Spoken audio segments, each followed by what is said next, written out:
Markets made a U-turn today. I mean, from red to green and then from green to flat, because the main market mover today was all about inflation, inflation, inflation. Today we had a release on the September CPI data, the Consumer Price Index. You know, it's an index data that economists built in order to give us a sense of prices increasing, because the definition of inflation, it's prices increasing, and this has been lately the main focus on the market by investors, because everybody believes this is going to be one of the main catalysts to pull markets from the all-time high and bring them into maybe one of the 80% downtrend on the US markets, which I don't totally tend to agree with. But we're going to see in this video how the data from the CPI, it's actually triggering something in the midst of the other side. I'm talking about the short sellers because of their strategy and their holdings in the market, and where this leads into AMC getting closer to the moon. All right, so let's get into it, guys. Even though we close on the day, it's really interesting to note that one of the first since many days now that AMC has outperformed the market. Now, what about inflation? Well, so today you can see this is the table that is actually compiling all the data from the Consumer Price Index, the CPI, and you can see all the way from 2021 to 2001, so 20 years ago. And when you look at this, it tells you exactly where we are going and why people may be correct to start freaking out. Because remember, I mean, look at what happened in 2000 or the 2000s. I mean, inflation was not that high because we were still sitting at a 2 in average, right? With a 4 here and there in 2006, where you can see that it hit a little bit, it got hot a little bit. And then in 2008, kind of, you know, similar to what we're seeing now, we went above the 5.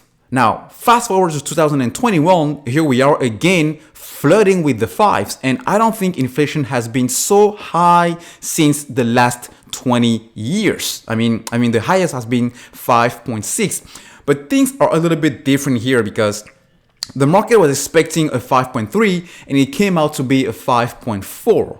When you look at exactly what inflation looks like in reality, because I believe these are just, I don't want to use the term fabricated numbers, but these are definitely a little bit manipulated in order to avoid a shocking situation, because in reality, inflation is a lot more higher than this. I mean, just look at the prices of your everyday items. Look, a lot of places where Americans are seeing inflation. Rental cars, 43% over the last September. This is year over year.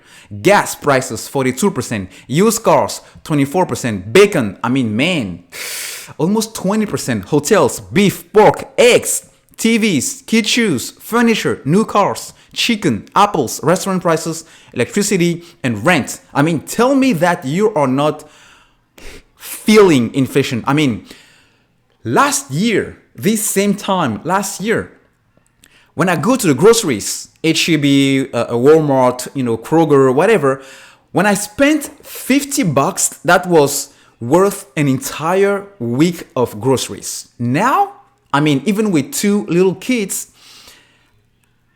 I'm lucky if I get out from HEB or even Walmart with a bill at around $80, and I look at my basket, I don't see exactly what in the heck cost me $80.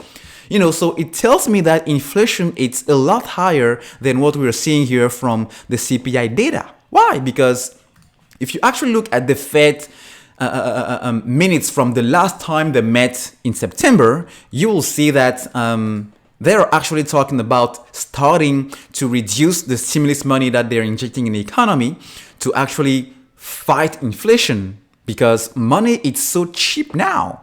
And even though it will start in mid-November or mid-December, which we already knew, people are still, investors, the market is still very on rest. People are still on edge because treasury yields and interest rates going up even by 0.5% or even 1%, it's definitely triggering something for big banks, hedge funds, investment firms, who, by the way, are holding most of the Apple, Tesla's, Neos, the big high growth. And these are one of the main sectors that will see a big correction when interest rates increase.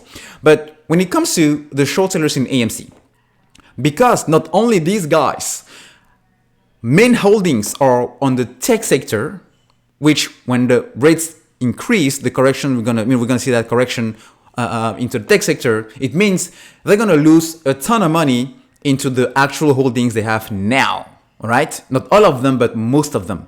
Second, the cost of borrow in the short positions that they have, especially in AMC. Not only they are already losing money, okay, but if the cost of borrow replicates based on the Fed increasing rates, which we know in a couple of months we're going to see that, it's going to get a lot more complicated and complex for them to continue to sustain those short positions.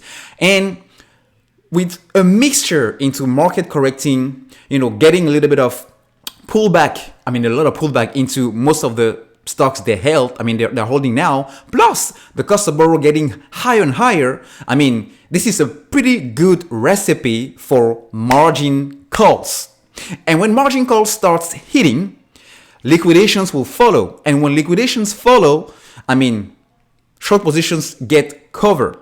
And you already know that is the ultimate catalyst we need in AMC to actually skyrocket and do what it's supposed to do and get us to the moon. So we fold everything and we move on with our lives. Everybody starts making, most of the money they made on AMC. So something to really keep a close eye on, because, this inflation thing, I believe it's now starting to get on the nerves of the short sellers and the hedges.